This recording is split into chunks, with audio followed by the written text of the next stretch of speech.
Welcome to our video on action potentials.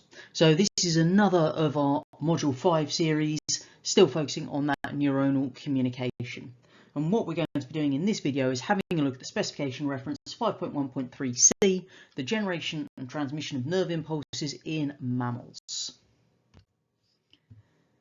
So first thing we need to understand then is what's actually happening when these neurons are at rest. So when a neuron is at rest, basically what we're saying is that they're not transmitting an action potential. So at any point, action potentials are not traveling down the neuron. We just say the neuron is at rest. Now, in order to make sure that the neuron is at rest, then we need active transport of ions across that cell surface membrane to be occurring. So the way that we're going to achieve this is something we've mentioned in our previous video, the sodium-potassium ion pumps. Now, sodium-potassium ion pumps, they are a pump, therefore they will require energy in order to function. And that energy, of course, is in the form of ATP. And what we're going to see is 3 sodium ions are going to be pumped out of the neuron as 2 potassium ions are pumped in. So what we find is that as that neuron is at rest, we have active transport happening, 3 sodium ions being pumped out as 2 potassium ions get pumped in, use of ATP to achieve that, and those gated sodium ion channels which are in that membrane are closed. Now, one of the things that we do know, remember we said that potassium ions do leak out, and what we have is some of those gated potassium ion channels being open, so that some of those potassium ions are diffusing out. Now, the end result of these processes is that we actually have this very kind of negative potential inside the cell compared to the outside, because all of these positive sodium ions are being pumped out. Obviously, 2 potassium ions are pumped in for each 3 sodium ions that go out, but in addition, remember, some of those gated potassium ion channels are open, which means that some of those potassium ions that we've pumped in are just going to diffuse back out. So we're going to have a much greater number of positive ions outside the neuron than we do inside.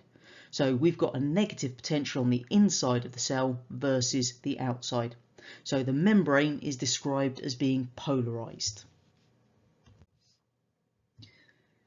Now, what we actually find is that this potential difference across that cell surface membrane, when it is at rest, is minus 60 millivolts.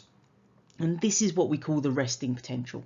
So wherever we're talking about the resting potential is this minus 60 millivolts, which we've generated as a result of that active transport and, of course, that diffusion of some of the potassium ions back out. So the next thing that's going to happen is we are going to require this generator potential.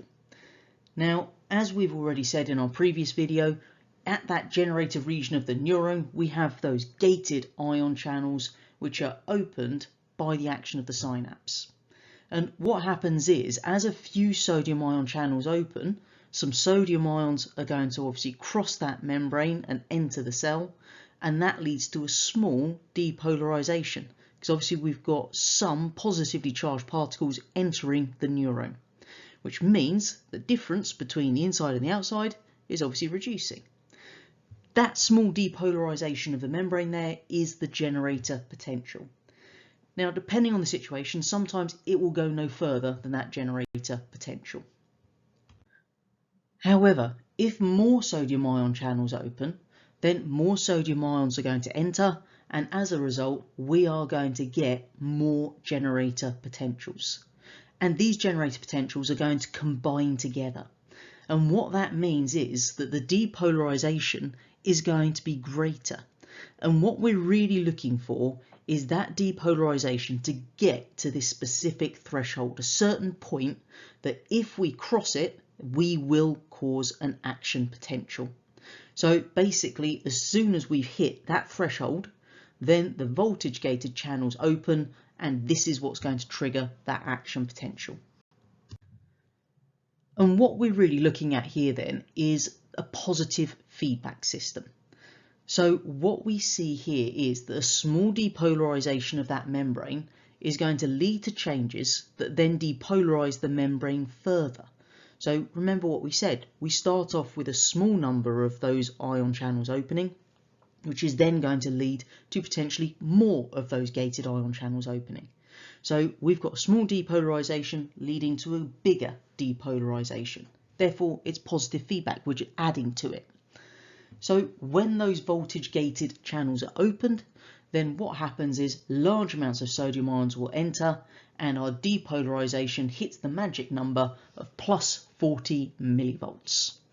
Once we hit that plus 40 millivolts, that's our threshold, that is going to be the transmission of the action potential occurring. It is worth mentioning this phrase, all or nothing response. Comes up every once in a while on the exam papers, just asking you what is meant by this all or nothing response. And quite simply, all we mean is that if you consider these nerve impulses, they're all actually identical. So they're all going to have this action potential that travels with this plus 40 millivolt threshold. Now, what we find is as soon as we've got that started, that action potential is going to continue all the way to the end of the neuron. If, however, we do not get to that threshold, nothing happens, no action potential. So obviously the all bit is that all of them are identical. The nothing bit, if you don't reach the threshold, no action potential will be generated. So let's just look at this in terms of one of these fun little graphs showing us the difference in membrane potentials over time. So what we can see is on the x-axis, we've got our time, our y-axis is the membrane potential in millivolts. So what we start off with first of all is our membrane in that resting state. So minus 60 millivolts, obviously caused by the active transport of those ions. So this is our first little bit here where we've got that horizontal line, that is minus 60 millivolts at that point. So there's our minus 60. What we do know happens first of all is those sodium ion channels will open, and as a result of that, some sodium ions diffuse into the cell. So that's obviously caused by our stimulus, and this leads to obviously a slight depolarization. So you can see that we might have only a little bump caused by a slight depolarization, but if obviously that stimulus is large enough, we will cause enough generator potentials to actually reach our threshold here. If that membrane depolarizes and reaches that 50 millivolt threshold, we get that positive feedback causing the voltage gated channels to open and therefore the sodium ions flood in. Now what that means is we're then going to see this rather dramatic increase in the actual potential difference there, and it's going to get all the way up to the plus 40 millivolts, which will be our action potential. Once that's actually happened, we don't want it to obviously remain in that state, because if it remains at that point, we won't be able to generate any further action potentials. It's created that one, but unless we do something to restore that neuron to the resting state, it won't be able to send any further action potentials. So we have this thing called repolarization. And in order to bring about that repolarization, the sodium ion channels will close and the potassium ion channels are going to open. So if we think back to that status that we had in that resting state, remember the sodium ion channels were closed and some of those potassium ion channels were open. So potassium ions are going to diffuse out at this point, no further sodium ions can enter, and therefore we are going to repolarize that membrane. It doesn't, however, just go to that minus 40 and then stop. Instead, it actually overshoots. And we can see that by this drop down here. And this drop down into the more negative region is where it becomes hyperpolarized. So obviously if something is hyper, that means it's much higher, and polarized is just where it's dropping into that very different region between the inside and the outside for the charges. So we then need to take it from that hyperpolarized state back to its resting potential. So obviously in order to do that, we will fine tune those ions once more, and that means we are back to our resting state through that process of active transport using the sodium-potassium pump. One other phrase to be aware of here is the refractory period, and basically that's looking at this point we've just seen on the graph there, where after we've generated the action potential, we can't actually generate another immediately. It's a period of time that's going to pass between one action potential and the next. That's the refractory period.